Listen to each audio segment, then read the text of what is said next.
Lorsqu'on vous fait entrer à la 49, on ferme la porte, on met les cadenas. Même le chef de poste n'a pas le droit d'ouvrir. Sauf, bien sûr, quand vous êtes mort. Pas de nourriture, pas d'eau. Même l'air que vous respirez, si on avait les moyens, on l'aurait supprimé pour que vous mouriez beaucoup plus lentement et beaucoup plus sûrement encore. Alors avec cette corde, vous étiez, quand vous êtes attaché comme ça, alors on vous pend avec cette corde. Vous êtes attaché et pendu. Les pieds ne touchent pas terre. De sorte que, à la moindre décharge électrique, alors vous voyez ce que ça peut faire comme secousse. N'est-ce pas? À chaque fois qu'on tournait la gégène, vous étiez là en train de vous balader à l'air comme un pantin. Attaché à cette corde, évidemment, qui était plus solide à l'origine. C'est là que se trouvait la gégène qu'on tournait, ici. Ici, on le branchait au sein, aux oreilles et finalement au sexe.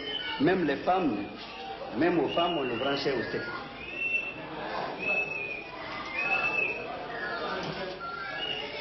Il y avait que les tortionnaires et vous-même. Aucun autre témoin. Jusqu'à ce que vous disiez ce que le ministre qui était assis là-bas voulait que vous disiez. C'est pour cela qu'on a dit qu'il faut dire la vérité du ministre.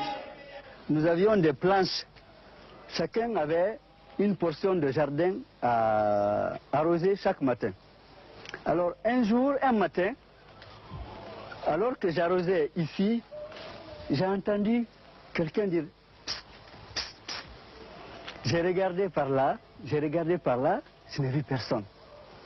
C'est en ce moment que j'ai vu, sortant de ce trou-là, qui était plus petit que ça, j'ai vu une main qui était sortie tenant un chiffon.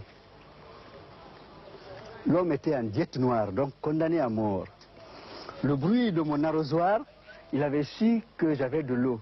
Et il me demandait de lui mettre un peu d'eau sur le chiffon pour sucer. Alors, mais je suis resté comme pétrifié. D'abord, de voir une main sortir d'un trou, la vision là même était presque irréelle. Deuxièmement, j'étais devant un cas de conscience. Si je donne l'eau et qu'on me voit, on me met en diète noire.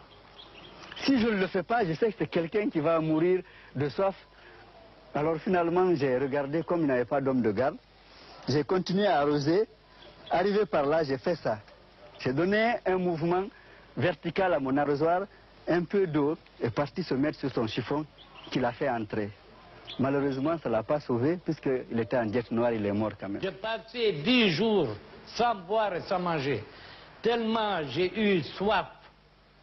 Ma langue collée à mon palais, j'étais obligé d'uriner dans mes mains et de boire. J'ai bu mes urines pour pouvoir respirer. Alors au 10e jour, très tard dans la nuit, ils viennent nous menotter, ils nous ont mis des menottes tchèques. À chaque fois que bougeait la main, ça rentrait dans la main, ils nous amènent à l'interrogatoire. On m'a branché le courant là. 2 fils, un fil électrique là, un fil électrique là, avec un appareil qui est sur la table. On vous pose les questions. Vous devez répondre que vous êtes homme du front. Vous êtes SS nazi, vous êtes homme de Focard. Et si vous refusez, à IRR, on vous tourne la manivelle.